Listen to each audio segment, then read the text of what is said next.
Today we're going to take a look at drawing trees, and drawing trees is really like drawing anything else. There's a couple things that I'm going to share with you. First of all, you want to draw the tree from the ground up. So you want to think about how a tree grows from the ground, and that's where I usually start my drawing. So I start with the trunk and work my way out. And you start with thicker lines, and then they progressively get smaller.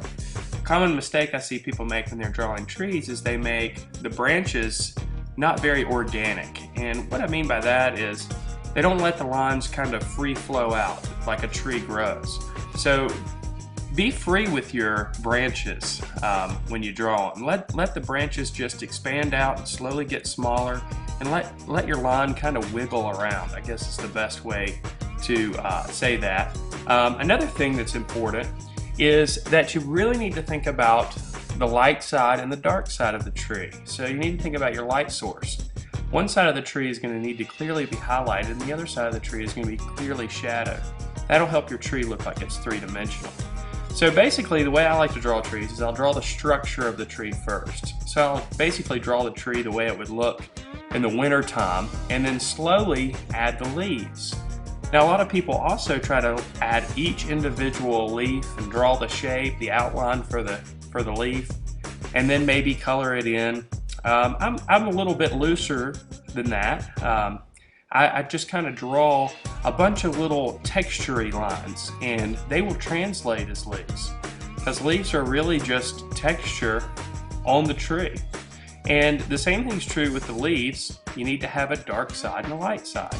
So as you can see, as this tree is starting to develop, I've defined a light side of the tree and a dark side of the tree. And progressively I'm adding more and more leaves. And you can add as many leaves as you want, or you can let it be sometime in the fall or autumn where some of the leaves have fallen off. I'm also adding a little bit of a cast shadow on the ground. That also adds to the three-dimensional quality of the tree. So there's our first tree. Let's take a look at another tree.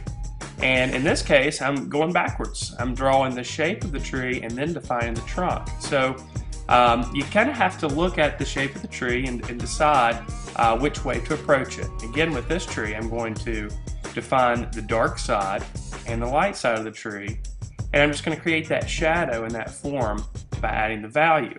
Now, when I'm making the marks with the pencil, I'm trying to create the texture of the leaves on this tree. These leaves are really small and pointy type leaves. So the texture I'm creating are really small, pointy type lines. And again, I'll put that cast shadow underneath, and that helps define that tree. Alright, we'll do one more tree here. And this time I'm starting with the trunk, and then I'm just going to go ahead and start making the texture of the leaves. So all three of these trees are different approaches to drawing the tree. The first one I drew the trunk up and then drew the branches and then added the leaves. The second one I drew the shape of the tree, then added the trunk. And this third one, I started with the trunk, but now I'm drawing the leaves because this tree is going to have more leaves on it. So you're going to be able to see less of the branches. And again, it's all about defining the light side and the dark side. And in this case, you can really see the difference between the light side and the dark side of the tree. It's all done with just texture, and it'll translate as leaves. You know, one thing that might help you with this is if you kind of squint your eyes and see the tree a little bit blurry, those values will stand out, the dark values and the light values.